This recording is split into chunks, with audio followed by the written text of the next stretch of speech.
ilivyo ada ya kazi zetu za TAKUKURU, tuna wajibu pia wa kutoa taarifa ya utendaji kazi kwa umma, yani kwa wananchi kwa ujumla. Hivyo ofisi ya TAKUKURU mkoa wa Ruvuma leo hii niko mbele yenu kutoa taarifa ya utendaji kazi kwa kipindi cha miezi mitatu, yani robo yetu ya tatu ya mwaka wa fedha 2024/25, kwa maana ya kipindi cha Januari hadi Machi 2025. Taarifa ninayowasilisha leo inahusu mafanikio katika utendaji wa mkoa wa Ruvuma kwa kipindi hicho. Taarifa hii iliwezesha kupatikana kwa fedha ambazo ni makusanyo ya halmashauri ya wilaya ya Songea. Fedha hizo ambazo ni kiasi cha milioni 9.2 za makusanyo ya mapato katika vyanzo mbalimbali zilikusanywa na mawakala huko katika halmashauri yetu ya wilaya ya Songea kupitia mifumo ya elektroniki na hazikuwasilishwa benki kwa wakati kama taratibu zinavyotaka.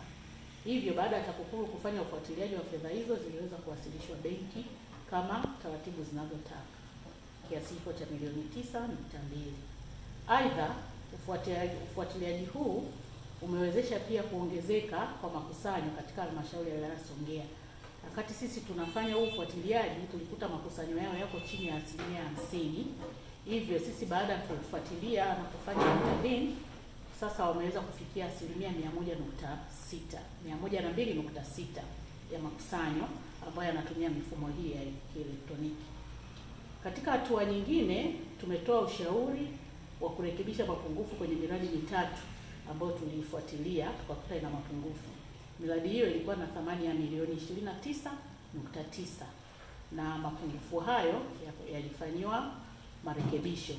Miradi hiyo ilikuwa kwenye sekta ya miundombinu, sekta ya kilimo na sekta ya fedha.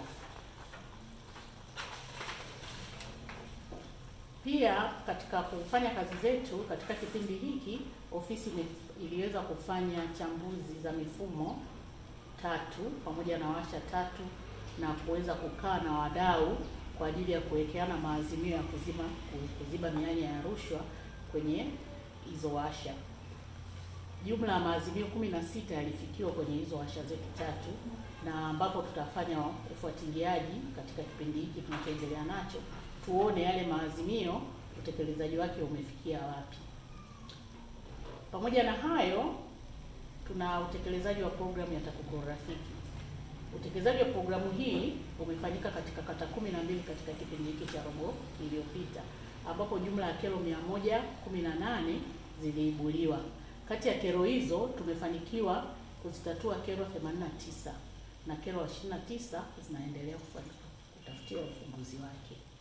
Kwa upande wa elimu kwa umma, tuliweza katika kutekeleza jukumu hili tumeweza kuendesha semina 24, tumeweza kuimarisha klabu za wapinga rushwa kwa shule za msingi na sekondari 53, tumeweza kufanya mikutano ya hadhara 26, tumefanya maonesho 6, tumeweza kuandaa makala 2 na tumeendesha vipindi 3 vya redio.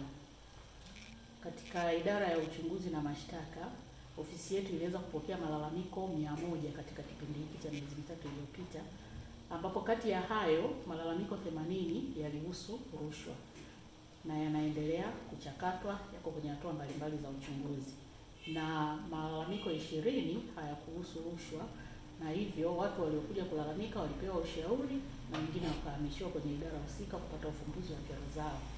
Aidha, kesi 4 zilifunguliwa mahakamani kwa kipindi hicho cha miezi mitatu, na ambapo kesi 3 zimeamuliwa na kesi zote jamhuri tumeshinda. Sasa aidha, nitumie nafasi hii kutoa wito kwa wananchi wa mkoa wa Ruvuma na wananchi kwa ujumla kujiandaa na kuhakikisha kuwa wanashiriki kikamilifu katika uchaguzi mkuu wa mwaka 2025 kwa kutoshiriki vitendo vya rushwa. Wananchi hawa tunawaasa wajiandae, wajipange kuchagua viongozi waadilifu wasiotokana na rushwa, ambao watakaoiwezesha serikali kuwaletea wananchi maendeleo na kuilinda amani ya taifa letu.